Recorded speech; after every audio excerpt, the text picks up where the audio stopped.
تو آپ ان کو منع نہیں کر سکتے کہ ہمارا مطالبہ نہیں، آپ کی بے بسی اور غریبی، آپ کے حالات ہم جانتے ہیں، آپ کسی طرح کا کوئی چیز بھی اپنی بچی کو نہ دیجیے گا۔ اور یہ خوشی، ارے پوچھئے اس بیوہ سے کہ یہ کیسی خوشی ہے، سمجھیے اس بات کو کہ وہ کس طرح کی خوشی، وہ کیسے دے رہی ہے آپ کو، کس طرح سے پورا کر رہی ہے اپنی بچی کا جہیز، اور آپ اس کو نام دے رہے ہو کہ وہ خوشی سے دے رہی ہے۔ ارے آج ہم اتنے خود غرض کیوں بن چکے ہیں؟ ہمیں تو اسلام نے ہماری مثال دی تھی جسم واحد کی طرح، لیکن آج ہم اس ایک رسم کی وجہ سے نہ جانے کتنی زندگیاں ہم نے عذاب بنا کے رکھتی ہیں۔ ذرا مجھے بتائیے تو صحیح نا، اس ایک والد کی بات سنیے جس کی 4 بیٹیاں ہیں اور یہی ان کا سرپرست ہے۔ اب اس والد کے پاس زندگی میں اتنی گنجائش ہی نہیں ہے کہ وہ یہ جہیز جیسی چیز کو پورا کر کے اپنی بیٹیوں کو اپنے گھر سے اپنی زندگی میں رخصت کرے۔ لیکن اگر اس کی آج ڈیتھ ہو جاتی ہے، اس کے گھر میں 4 بچیاں جوان ہیں، اب آپ بتائیے کہ ان بچیوں کا سرپرست کون ہوگا؟ ان بچیوں کی ضروریات زندگی کون پوری کرے گا؟ ان کے سر پر دست شفقت کون رکھے گا؟ ان کو اس معاشرے کے الزاموں کی بارش سے کون بچائے گا؟ کون ہے جو ان کا آج ذمہ دار بنے اور ان کی اجڑتی زندگیوں کو بچا لے؟ اس قاتل رسم کو ہمیں جڑ سے ختم کرنا ہوگا، اور اس کو ختم کرنے میں اپنا کردار ادا کرنا ہے، اور اس میں سب سے زیادہ کردار ادا کرنا تھا ہمارے علماء کرام کو، کیونکہ دنیا دار لوگوں کا تو اس کے ساتھ کوئی تعلق ہی نہیں، انہوں نے تو جہیز دینا ہی ہے اور وہ دیتے بھی ہیں۔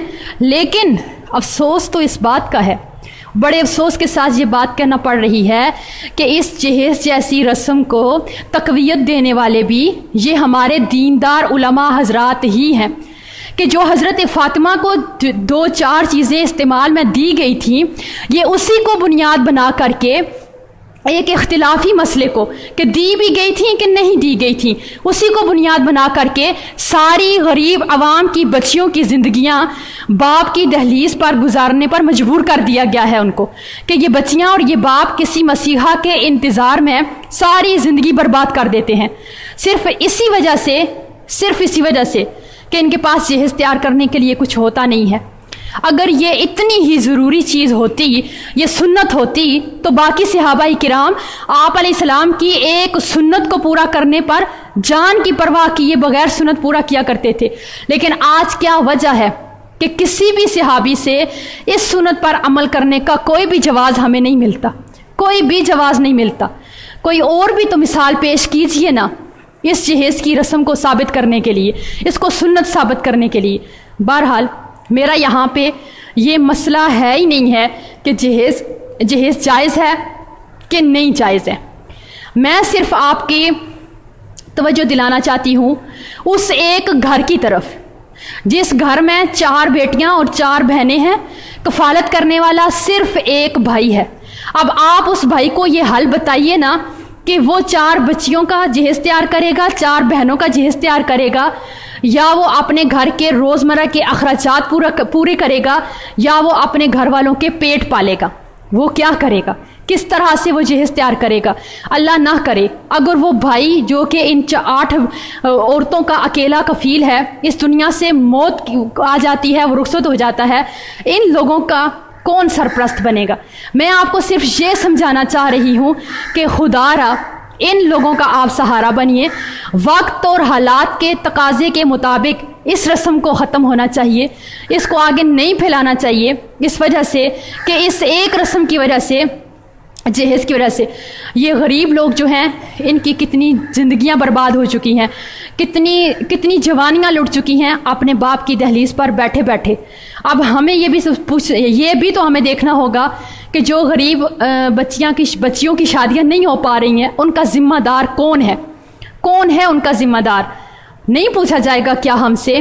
تو اس لیے آپ جائز اور ناجائز کی بحث کو بہت دور چھوڑ دیجئے۔